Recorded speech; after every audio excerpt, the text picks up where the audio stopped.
The million-yen question is, will the cherry blossoms bloom before we leave Japan? Hello, we are Trisha and Gabriel. from different sides of the world but brought together by nursing school. After a couple years of travel nursing, we are taking a break to just travel. We are going around the world in 100 days, but probably more, and hoping to see a few friends along the way. So follow along with us as we simply live our lives in many cities across the globe.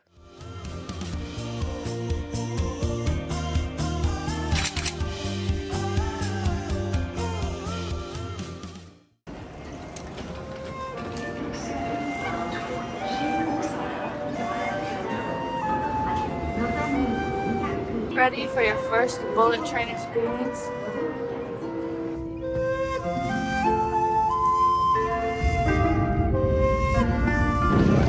Made it! From Japan, we took the bullet train, and on the bullet train, we were off to Kyoto, which this video will be all about now. Yes, in Kyoto, we stayed at the Hyatt Regency Kyoto, which is probably like a 45-minute walk to the main old part, downtown part of Kyoto. You can usually ask your hotel and they will ship your bags from one hotel to the other in Japan. So we shipped our bag and it took like one business day to get there, which was very helpful because we didn't have to then drag our luggage through the trains. Our bags. They made it.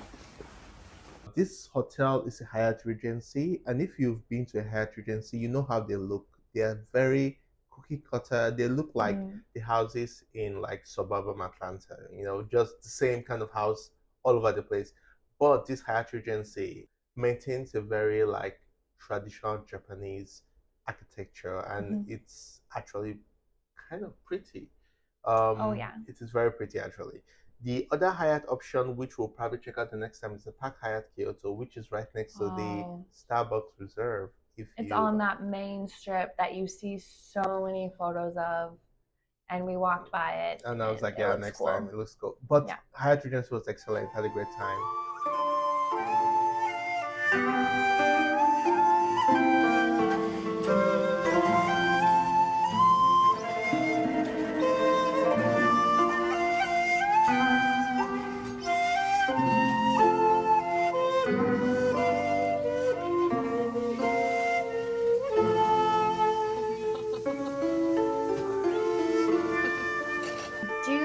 Keep in mind, we went to one of the busiest travel destinations during the busiest time week. Of the year. Yeah. Now, restaurants in Kyoto, obviously, we had a torrid time. Food, in the end, was good. Waiting lines, reservations, trying to get into a restaurant that you wanted to get into was quite the feat. We, the first night, waited in line probably 2 hours. People in front of us quit. So the people in front of us left a bunch of people left. As we got in. And I was like, if they waited an extra 2 minutes, would have gotten in. That was a tragic story of Funny. Kyoto. I hope they found food. I don't know. A lot of the other spots, they do not take reservations. Right. I would say my recommendation, if you're going to Kyoto during cherry blossom high peak season, is look for the places that are like grab and go. So where you're just going by a stand and pick, which there is a lot of those, and you're just picking up something and walking away with it.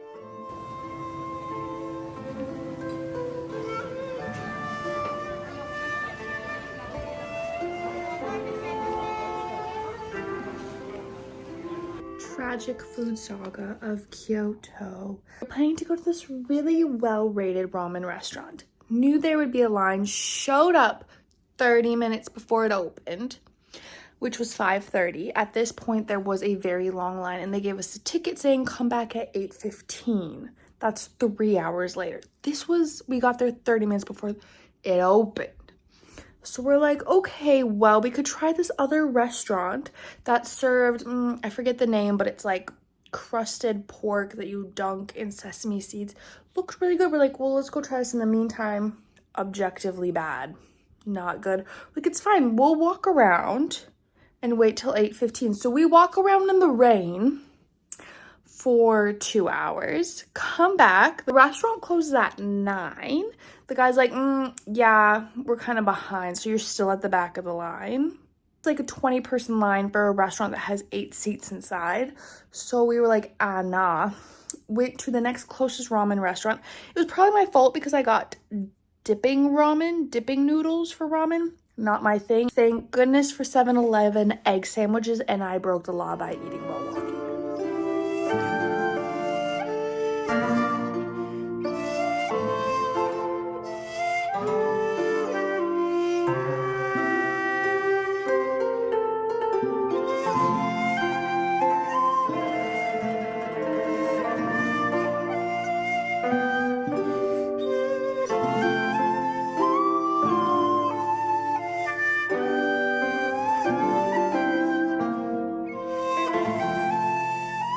There are some major tourist sightseeing destinations in Kyoto. We did 2 of them, the Fushimi Shrine and the Bamboo Forest. And the question we want to discuss is, do you go to these places at 5 a.m. or do you go at 11 with everybody else? I think if you're looking for that like unique photo angle, it's kind of a waste of time, in my opinion, because everybody is also there looking for that unique photo. It is no And secret. it doesn't exist, in my opinion. Just download one off the internet if you're really curious. If you wanted to get to some place and not experience a crowd, you're going to have to go at 1 a.m. But then it will be dark, so... Just us, up at 5:30 in one of the most touristy areas during one of the most touristy weeks. So we're trying to get to this temple at like 6 a.m.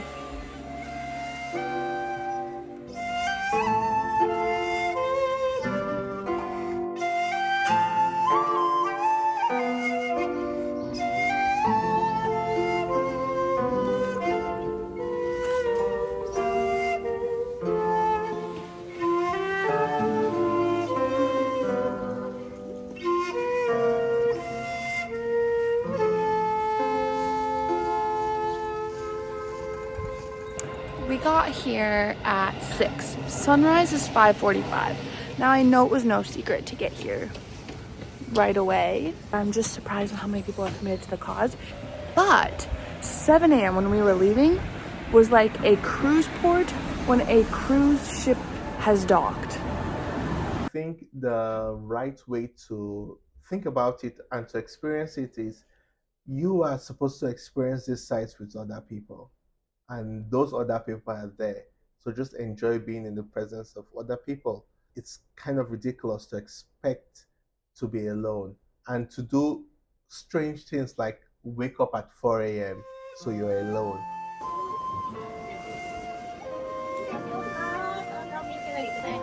It was like a hard outer shell. And it's sticky and chewy, like taffy, but sugar.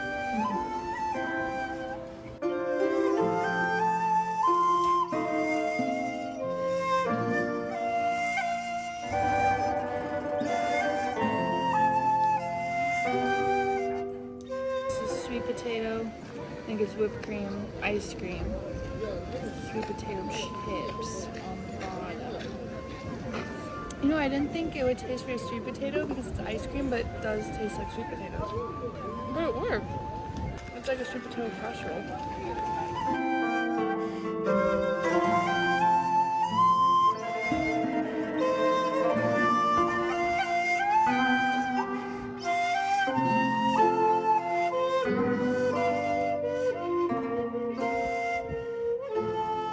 To go to the bamboo forest and leave at like 5:30 a.m. It's now 8:30 a.m.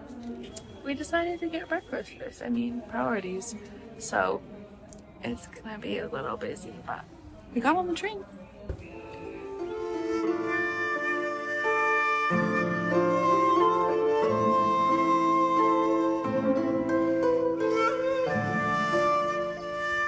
So we're here with the bamboo. There's Gabe. And it's like 9 a.m. on a Saturday. I thought I was going to be crazy busy, but I mean, there's people, but not crazy busy. But I don't think we're in the actual like bamboo grove. We crossed these train tracks that said no snapping photos there. And now we're like in this like little area. Gabe says it's a tourist trap, but it's free, so I think it's kind of cool. It's just some bamboo. We went to that little kind of like secretive bamboo spot, and then we kept going, and there's signs that you can go to like 4 or 5 temples that you can go to. They seem to each cost about 500 yen, which isn't super expensive. It's like $3-4, but I mean, if you go to all the temples, eventually it'll be a lot. I didn't pay to go into any of them. Yeah, just looking. Now we came to the main bamboo tunnel walk promenade. Yeah, we found the people. Like the audacity of putting your tripod in the middle of the water. But it's cool. Like they're huge. Very big. Passed through the main grove, and now we came on this side to this little walkway. We're really just wandering. I'm not quite sure. We have a reason for what we're doing. Now we're leaving at 11. You maybe don't have to come here at 5 a.m., but maybe come before 11.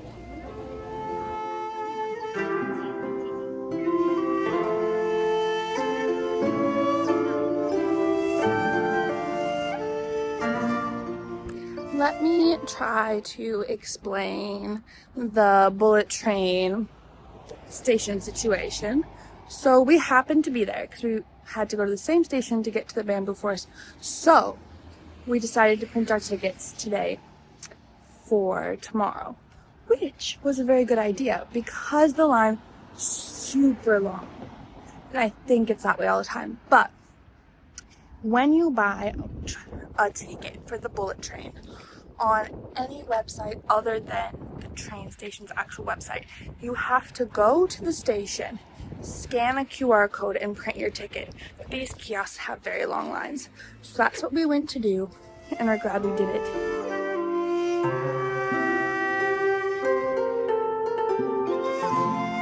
The big question, did we see the cherry blossoms? Yes and no. Yes, at the very last day. The last day they bloomed. They bloomed. They were beautiful. Yes. It wasn't peak bloom, a bit of a bummer, but they bloomed. They bloomed, especially along the river. Along the river, they bloomed. I'm sure it's a cultural phenomenon. People come out to enjoy, local people come out to enjoy the views at the time. So there were people all along the river. There were painters painting. And you're supposed to go with a picnic and sit under them as they fall on you. Apparently, it's also a public holiday. School is off, we heard. Yes. So people can go enjoy it. So it's graduation happens typically right around that time. So lots of people are out there. It's like trying to catch the Great Migration in the Serengeti, right? If you really want to experience bloom, give yourself 6 weeks. Just take 6 weeks off and just pack there for 6 weeks. If not, you take what you get. You'll read online, they'll say the last week in March. But how are they supposed to know? When you truly sit back and think about it, you're like, whether so many things come into play of when these trees are going to bloom. It blooms for you bloom. It is our last meal in Japan. And, we just couldn't pass up one last chance to go to Ishiran. I mean, we've only been there once before, but it was like giving chef's kiss. And we were like, you know what? We don't want a sad meal. We're just gonna go here. So, I'm actually very excited and have very much a pep in my step. Yeah, I'll take away the help Extra. So extra. How spicy are you getting? No. Gabriel, the last time you sweated.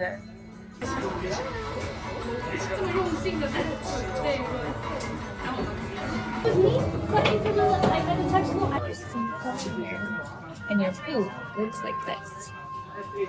Give you water,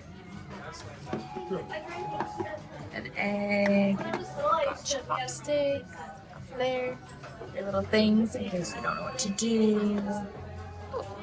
Things. And a pen and things if you want to order more. And everything comes through there.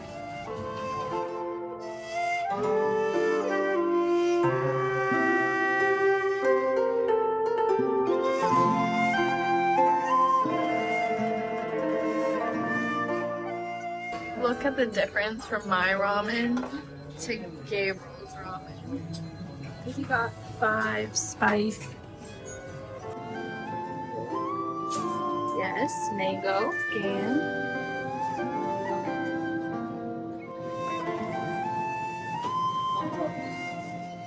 Okay.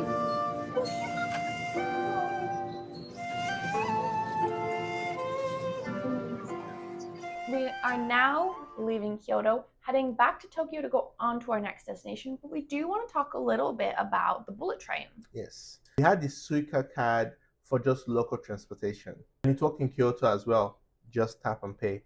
To go from Tokyo to Kyoto, we took the Shinkansen, and I just paid for a one-way Shinkansen ride. The prices don't vary ridiculously. It was still kind of spendy, but it takes 2.5 hours to get all the way over there. Very clean, nice ride with internet access. So, and my pro tip, if you want to go to Japan and you want to see Mount Fuji, but you don't want to go to Mount Fuji, ride the bullet train, sit on the left-hand side, and out your window, you will see Mount Fuji. We booked it online, but you needed to get physical tickets at the train station. So you just have to go. I can't really explain where this place is, but you just go to the train station, and there's usually a place where you show them your QR code, or you just use the machine, and in the machine you scan your QR code to print you out some tickets. So give yourself extra time, because there were a few people there who just thought it would be like the regular metro, and it did not. So they had a little bit of a problem. Train. Yeah. Regardless, I think it's a very efficient way to travel. Okay, you cannot get lost. Narita Express to the airport. Literally lines. Follow the yellow brick road. Here to buy your tickets. There for the gates. Genius. This is the end of Japan. I'm gonna go on to the next destination, but that will be in future videos. So subscribe, follow along for more.